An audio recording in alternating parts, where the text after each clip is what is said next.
Saya hamba Allah mau bertanya, haruskah ana khulu dan menyerah dengan ujian Allah karena takut dosa terhadap suami terus-menerus dikarenakan gejala dari sakit yang ana derita diantaranya loss control dan lain sebagainya? Atau terus berusaha dengan ujian yang diberikan dengan sakit mental yang gejala-gejala sakitnya yang beberapa gejalanya menjadikan dosa terhadap suami. Seperti loss control, mudah marah, mood turun naik, mohon maaf hingga ana tidak nafsu dalam berhubungan tapi tetap melayaninya Buya. Mohon jawabannya Buya, terima kasih. Sebentar, yang loss control tadi siapa? Diulang pertanyaannya. Yang loss controlnya ininya Buya, istrinya Buya. Dia, yang bertanya istri? Ya istrinya. Loss control buat suaminya Buya? Sebentar. Terhadap suami? Terhadap suaminya. Udah marah gitu Buya?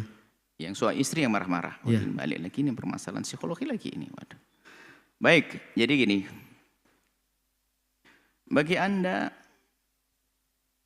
dan dalam minggu terakhir ini kami menemukan yang serupa.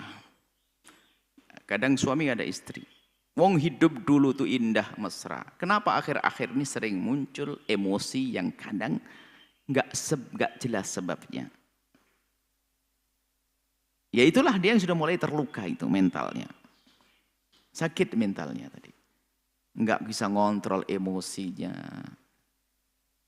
Nah dia apakah harus nyerah? Oh enggak, Anda harus sadar. Jadi enggak boleh nyerah, tapi maksudnya dia akan nyerah kepada Allah begini, enggak boleh.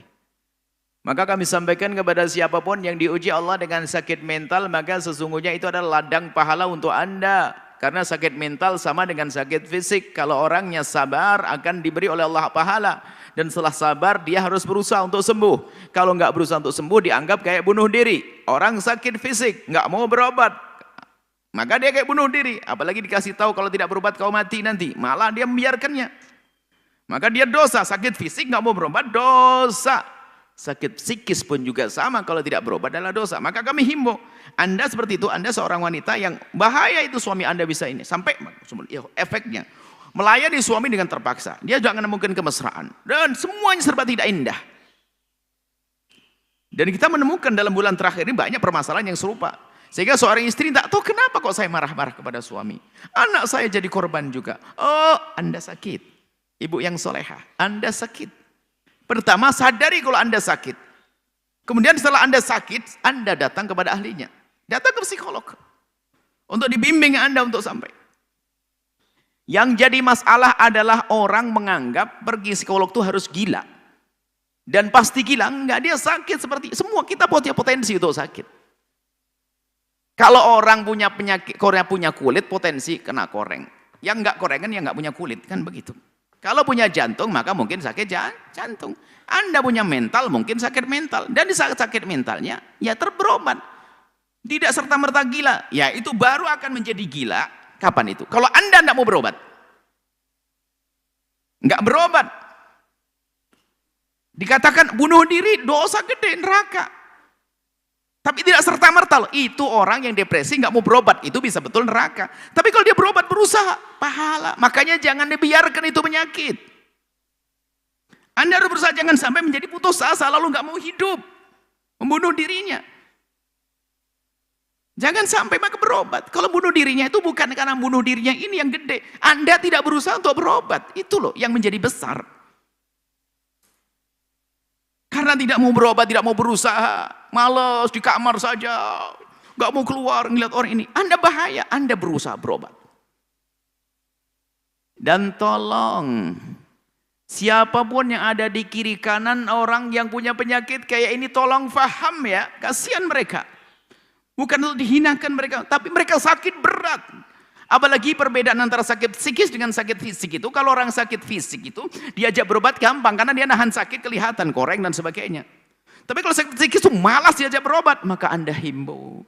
Dan kami sampaikan kepada Anda semua yang mungkin terkena masalah penyakit ini, tolong Anda jangan ragu berobat. Seberat apapun berobat, sebelum berlarut-larut menjadi penyakit yang berat. Karena efeknya luar biasa, bukan saja fisiknya semakin parah, psikisnya mentalnya parah, bisa saja fisiknya kena juga nanti pada akhirnya. Karena kalau orang punya fisik susah makan, segalanya susah tidur, fisiknya rusak, Anda rugi. Dan Anda menjadi dosa gede karena ini, karena Anda tidak berobat. Karena Anda tidak berobat. Karena Anda tidak berobat. Kami himbau semuanya, tolong. Yang sehat yang ada di kiri kanannya paham. Jangan marah-marah, jangan itu. Yang punya ilmu tolong semangat, yang punya ilmu. Ayo bergabung dengan kami, kita ingin membuat satu jaringan itu bagaimana menyelesaikan problem mental ini. Yang punya ilmu, ayo bergabung, saya ajak. Mungkin Anda mendengar. Ilmu Anda ini perlu. Selama ini orang melupakan ilmu itu. Dan yang punya penyakit tolong sadar. Jangan biarkan. Efeknya bahaya. Anda tidak indah dengan suami, kan tadi bertanya. Marah-marah pada suami. Anda melayani sesuatu yang seharusnya indah jadi tidak indah. Kan tersiksa sebetulnya dengan itu semuanya. Anda selesaikan problem Anda, datang kepada ahlinya. Coba tiga komponen yang harus bersatu. Yang sakit sadar dan niat berobat. Yang punya ilmu semangat menyelesaikan permasalahan. Yang mendampinginya ada di kiri kanannya harus paham keadaan orang tersebut. Bukan direndahkan, bukan dimarahi, bukan. Tapi dihimbau, dimotivasi untuk bisa sembuh. Ini adalah termasuk bentuk perjuangan ini. Menyelamatkan umat, menolong manusia. Menolong orang lain ya. Semoga semua yang sakit-sakit diberi kesembuhan. Yang punya ilmu diberi semangat untuk menolong. Yang berada di kiri kanan orang sakit sadar kalau mereka sakit. Ingat, orang sakit membawa rahmat. Baik-baiklah dengan orang sakit. Sayangilah orang sakit.